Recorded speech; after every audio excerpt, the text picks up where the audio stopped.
haweenaydii darbijiifka ku ahayd xarunta tareenka ee qabsatay qasriga Bollywoodka.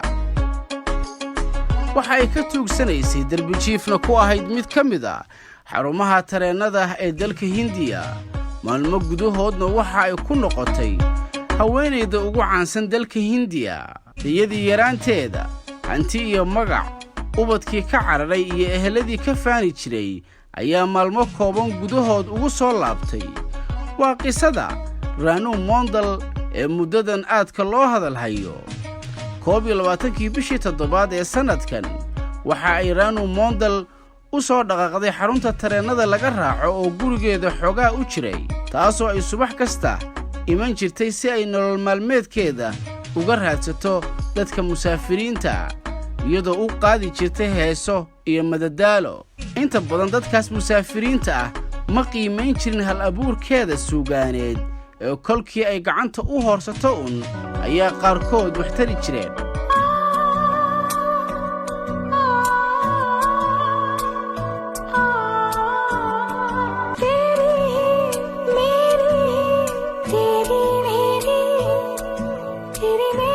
maalintaas 21kii bishii 7 wiil dhalinyaro ah oo ku safrayay tareenka ayaa maqlay codkeeda halaasiga. durba waxa uu ka naxay diifta ka muuqatay iyo xaaladda ay ku sugnayd, waxaana uu la soo baxay taleefankiisa isagoo ka codsaday in ay mar labaad ku celiso heestii ay horey u qaadaysay si uu uga duubto. muuqaalkii heesta oo uu dhigay baraha bulshada ayaa soo jiitay malaayiin qof, iyadoo durba loo soo kala orday halkii ay darbijiifka ku ahayd, cunto iyo sharaabna loo sido. inta aanan u gudbin nolosha qurxoon oo u bilaaban doonta Ranu, aynu dib u milicsanno wax yar oo ka mida nolosheedii hore. ka mid noqo macaamiisha adeegga dhaweeye oo hel adeeg taksi oo raqiis ah. yaraanteedii Ranu Mondal si weyn ayaa looga yaqaanay gobolka Bengal, waxayna ka tirsanayd koox faneed heer xaafadeeda, waxaana loo saadaalinayay inay fanka magac ka samayn doonto. balse hanjab ayaa ku yimid markii qoyskeedu ay ka soo horjeesteen riyadeedii faneed. sidaasna waxay kaga hartay fankii iyadoo 20 jir ah. maamadan 60 sano jirka ah oo sannado badan la daalaadhacaysa nolol adag oo soo food saartay kolkii uu ninkeedii geeriyooday, ayaa waxa ugu sii darsantay in halkii gabar ay dhashay ay ka fogaatay muddo 10 sano ah, maadaama ay gabadhaasi ka faanaysay in hooyadeed ay nolol maalmeedkeeda ka raadiso heesaha bilaa muusiga ah ee u qaadayso dadka musaafiriinta ah. mararka qaarkoodna ay danta ku kalifaysay inay gacan hoorsato cayshkii.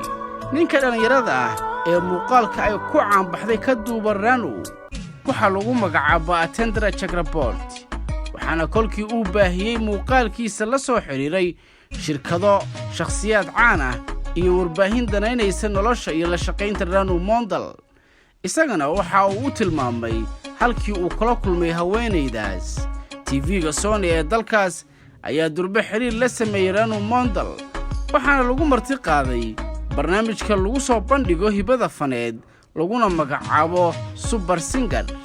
barnaamijkan oo guddigiisa ka mid yahay Himesh Reshammiya oo aad caan ugu ah dhanka heesaha iyo suugaanta, mararka qaarkoodna filimaanta wax ka jila.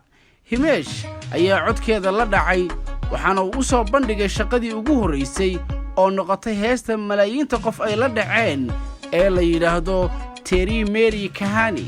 sidaas ayay ku sii siyaaday sumcadda iyo hantida Ranu Mondal, waxaana saf u soo galay mulkiilayaasha shirkadaha wax soo saar ee Bollywoodka iyo kuwo kale, iyadoona bogaadin iyo wada shaqayn ay hawada u soo mariyeen jilayaasha ugu caansan Hindiya sida Shah Rukh Khan, Salman Khan iyo Amita.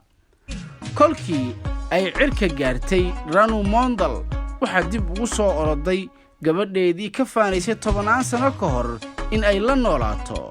sida hooyo lagu yaqaanay waxay Ranu Mondal qosol iyo farxad ku soo dhaweysay gabadheedii caasiga ku ahayd muddada intaas leeg, taas oo yaab ku noqotay malaayiin ka mid ah dadka reer Hindiya. sadarada bini'aadanimada leh ee ay qortay Marwo Ranu Mondal intaas kuma ekaan, waxaana ay sidoo kale maamulaheeda gaarka ah u magacaabatay wiilkii dhallinyarada ahaa ee ka duubay fiidiyowgii ay ku soo caanbaxday ee Atendra Chakraborty oo ay isagana abaalgud uga dhigtay. sheekadan waxay run u beddeshay qisooyin badan oo maaweelo loo arki jiray oo lagu matelay qaar badan oo ka mid ah filimaanta Hindiga. warbixintan waxaa tarjumay oo soo diyaariyey maxamuud albashiiri, anigoo cabdirasaaq jubbaah ayaa idinla socodsiinayey. tan intaan dib u kulmayno waa bahda tiyaatar oo idin leh sidaas iyo nabadgelyo.